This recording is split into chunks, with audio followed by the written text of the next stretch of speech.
la chance d'avoir été comédien pendant très très peu de temps, un an. Et le plus dur, c'était de transparaître pardon, l'honnêteté à la caméra, par exemple. Et c'est très dur en réalité. Et c'est pas du blabla. Bah là, c'est un peu pareil sur un projet, je pense, artistique chez vous aussi. C'est que les gens ils ressentent en fait la sincérité de votre projet.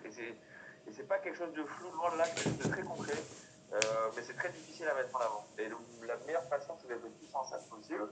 Et ça, c'est voilà, ça arrive aussi avec l'entraînement. Au début, ça va pas forcément être quelque chose de très évident. Mais voilà. Donc être clair dans son univers. Voilà, et donc dans les contenus que vous mettez en avant, alors je sais pas, qu'est-ce que tu entendais par exemple de contenu, parce que c'est pas forcément BA du coup. C'était exemple de contenu qu'il pourrait créer pour les marques ou tu vois. Alors ça, généralement, la marque vous guide. Mais à aucun moment il faut que vous disiez la marque vous dit ouais c'est open bar, on va fais ce que tu veux et tout. Gros red flag. Parce qu'en réalité, bah non, ça veut rien dire. Il faut que vous ayez des guidelines, en fait, il faut que vous ayez une tendance, quelque chose qui vous. Parce qu'en fait, si vous dites tu fais ce que tu veux, bah, une fois que vous allez faire, vous dire ah mais en fait, ça va pas, tu peux refaire. Et en fait, vous avez plus de contrôle. Il n'y a aucune base sur laquelle vous dire, vous pouvez vous défendre en disant bah non, en fait, j'ai respecté ça, donc en fait, bah, le contrat est rempli, quoi.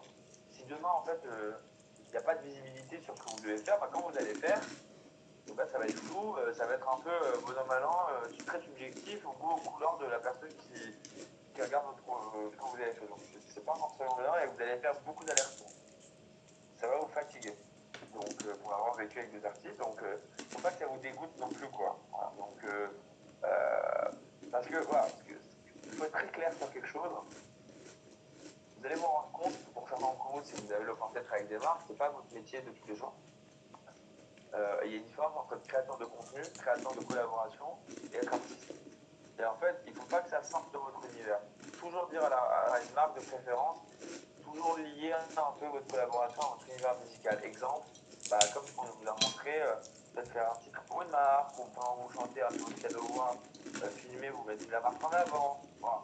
Mais si on vous demande de mettre bêtement le produit en avant, bah, si vous savez le faire, tant mieux. Si vous ne savez pas le faire, prévenez la marque par avant. C'est pas que je sais pas le faire, mais moi je suis pas à l'aise en fait avec ça. Voilà. Et dites-le. On va pas vous enlever un projet à cause de ça. Après, mood board visuel, je ne sais pas à quel point c'est pertinent dans le deck. Alors, on n'a pas d'exemple de deck malheureusement à montrer. Le mood board, ouais, le mood board, tu vois, c'est eux qui doivent le transmettre. Ok, c'est eux qui doivent. C'est ce qu'on appelle un brief.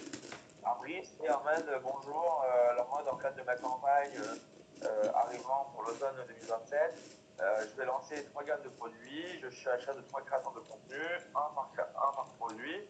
J'aimerais qu'ils mettent en avant le produit durant tel moment, tel format de vidéo, etc. En fait, tu as le format. Généralement, on te donne le cadre, c'est-à-dire le format qu'on veut, ce qu'on demande à l'artiste. En fait, il y a deux choses. Il y a le cadre et ce qu'on demande à l'artiste. À partir du moment où vous avez ces deux éléments, vous pouvez avancer. Et références culturelles et hobbies et liste de marques. Alors, dans le deck, est-ce que tu dois lister d'autres marques avec lesquelles potentiellement tu as affinitaire ou avec lesquelles tu as déjà travaillé, etc. Ou alors, est-ce qu'il faut rester très exclusif pour la marque que tu pitches? Il faut, c'est plutôt dans le mail, ça plutôt. Et ouais, le deck, il doit être généraliste. Donc, tu stylises pas ton deck à chaque marque? Non, en fait, on va pas se mentir. Si par ma crûment, il y a une chance sur 30 les ventes qui se fassent au début. Donc vous tuez pas la tête pour ça, quoi. D'accord.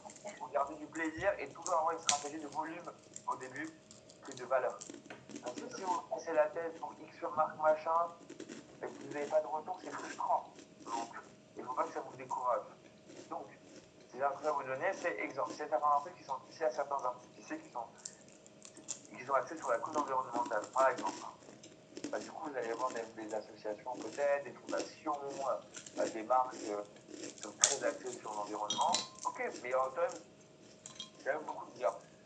Demain, vous voulez aller voir que des fondations parce que ça a trait à votre univers artistique. Il y a quand même, même si vous vous axez que sur des fondations, il y a quand même beaucoup de fondations à aller taper.